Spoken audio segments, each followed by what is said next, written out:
Okay, so hello guys. Today I'm going to be showing you how I set up my chart right from the beginning. So maybe you're a newbie and you want to know how to set up IQ option chart to be ready for trading, and of course to set up the strategy that I use for trading. Now we have a line chart. It comes by default as a line chart, and it's always empty, but you can just trade using the line. You don't know what to predict, how to predict, and what to use to predict. So you need things like indicators that are going to be helping you to predict the movement or the next movement, or an increase or decrease in the market prices. Now we have the most popular indicators that are widely used in the market. We have momentums, trends, those that tell us the volatility of the market, the moving averages, the volumes, and of course others, the swings, the fractal, and the rest. So anyways, now that said, let's start off to set up a chart and we'll see how we can go as far as possible. So number one, we're going to be first of all setting up the chart, changing it from the line graph to at least the candlesticks that are a little bit more elaborate and can also tell the movement or the next movement in the markets. So we go to chart. This is the chart type. Preferably I use candlesticks, and also preferably the hurricane ash candlesticks. So when you click here, you will see that you have two types, the ones that are solid and the ones that are hollow. But in most cases I use the ones that are solid. You can go ahead and use the one that's hollow. It's actually almost the same, only that these ones are not colored. But anyways, let's just use the ones that are solid. I normally tend to use green for bullish or uptrend, and red for downtrends. So that's how you represent it. I think you can see red is for downtrends and green is for uptrends. And when the market prices are rising, our candlesticks are going to be in color green, and when the market prices are falling, our candlesticks are going to be showing up in red color or maroon color for that case. So going back to the chart, so you have to choose the hurricane ash candlesticks. So it's what I'll choose, and also choose the solid ones. You can change the color, but preferably I would advise you to leave it or to put it in green for uptrend, red or maroon for downtrends. Now that said, then you can proceed to the indicators. So first of all, the time interval, you can first of all not mind about it, because you can just change it to any time interval, 1 hour, 2 hour, 3 hours, 4 hours, any time interval you feel like you're comfortable with. So let's just work on any time interval. Now we are in 30 minutes. Okay, now let's go ahead and add the of course the indicators. Now the number one indicator that I would like to start with is actually the fractal. The fractal is actually a resistance based indicator. So it's actually found on others. Just go to others, cross to this section, and you see the fractal here. Click on fractal, then you set its periods. I normally want to set its periods to the minimum which is 3 and the maximum which is 50. If you're dealing with a small time intervals, you can increase it a little bit to 5 or even leave it at its default. But if you're dealing with big intervals of 8, 10 and 12 hours, 12 hours and also a 24 to 1 day hour, to 1 day or even a week, I would advise you to put it at its minimum, which is 3. So you leave the colors as default, green for an up resistance and red for down resistance. So you go ahead and apply. So I think you can see it's now coming up as you going up.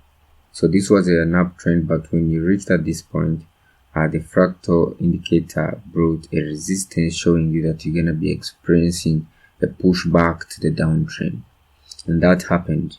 You can see at this point we met a resistance telling us that you're not going any further down, so you're going to be experiencing a pushback into an uptrend, which is actually happening right now. So you can see that it tells you the picture when to stop, where our resistance is. For example, this resistance told you that at this point we have a resistance, and therefore this resistance is going to be pushing us back the downtrend, and at this point this resistance was pushing us back to the uptrend. So that's it. Let's come and add another indicator that I normally use, which is actually the zigzag. So zigzag is found in trends, I think. Just cross trends. Yes, you scroll down, it's at the bottom. So you click on zigzag. Normally it's percentages. For big intervals, I would like to use zigzag 100, but for relatively smaller intervals, you can use zigzag at 60. But for big intervals, I would like to use zigzag 100. Probably. So this is how it looks like. But you can go ahead and set its colors and other parameters by coming over here. Where? Yeah, it was in trend.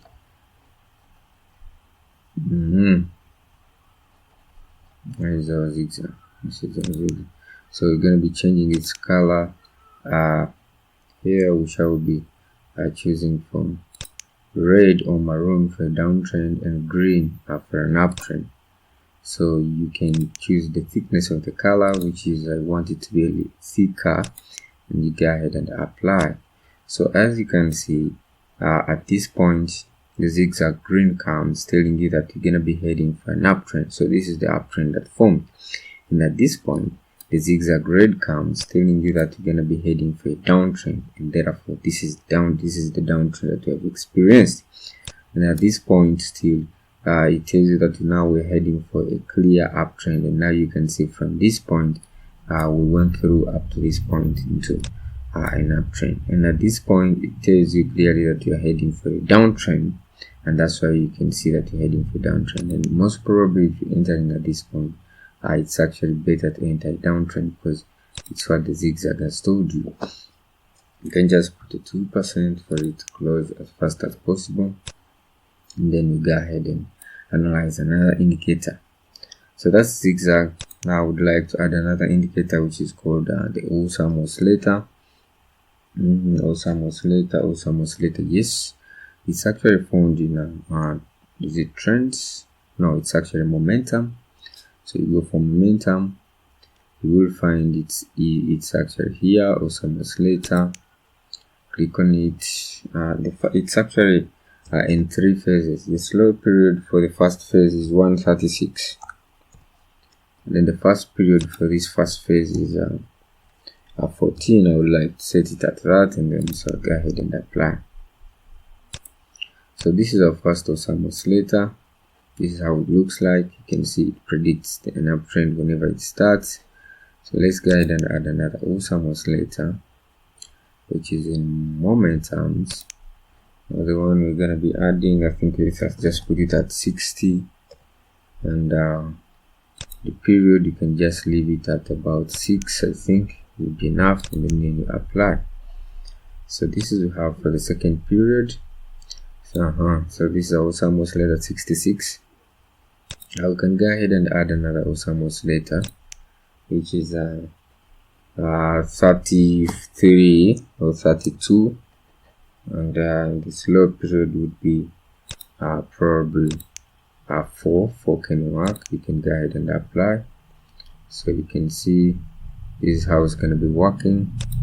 Actually, this 0 period you can reduce it a little bit to 2, which is actually the minimum, and then you go ahead and apply. So you can see it detects at the same point.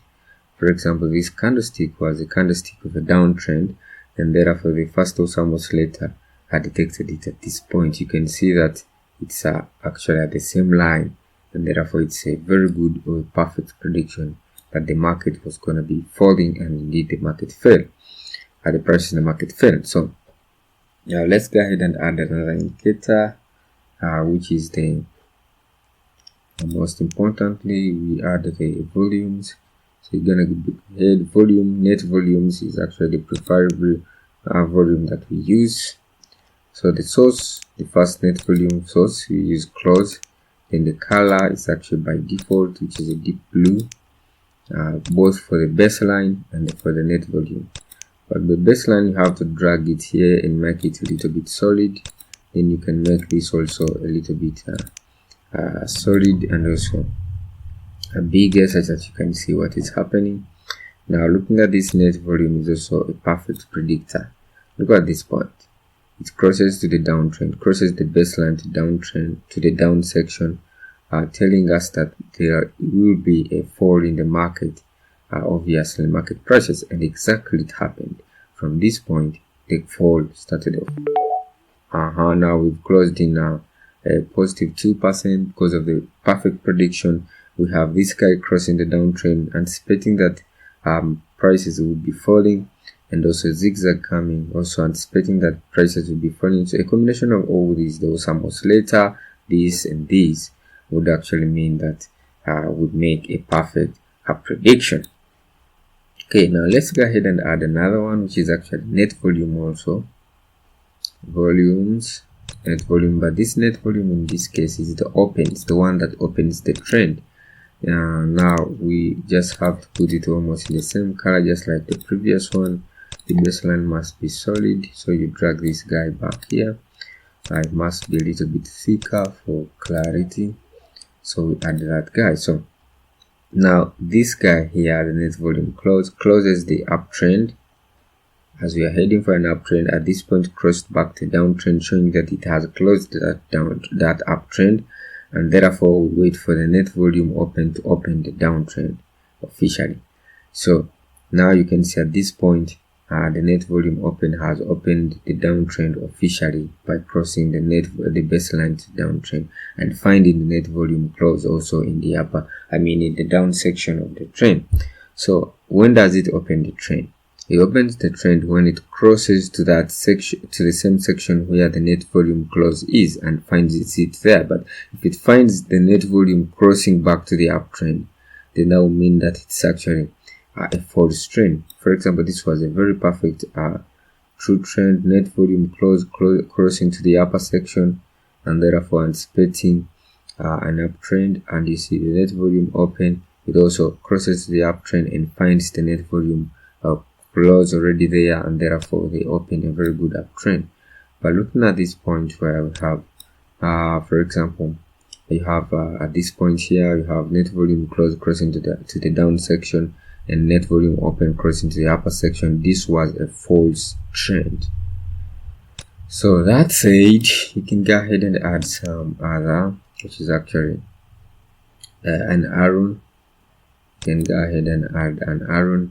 So this arrow, I want to be putting my arrow at its very lowest, which is 2. Then the color changes, of course, as for arrow up we use green, and for arrow down we use maroon. Make sure they are thick enough for visibility, and this is going to be happening. Look at this, when arrow red line crosses the up section, leaving the arrow green line down, showing that a downtrend is now more stronger. Look at what happened, the prices fell immediately. And the same thing applies here when an arrow green line crosses to the upper section, leaving the arrow red line down, showing that an uptrend is now stronger. Look what happened. The prices, of course, and obviously would rise. So this is how it's used. You can go ahead and check for all these the combinations in the history, but I'm very sure you will be finding the same thing over and over and over and over and over and over again, showing that this is a very perfect setup that you can be using to make on profits on IQ option. So guys, you can use this, set it up, and we shall be explaining it even more in the next video. Don't forget to subscribe for more simple strategies that will be making you on a profits on IQ option. Thank you for watching.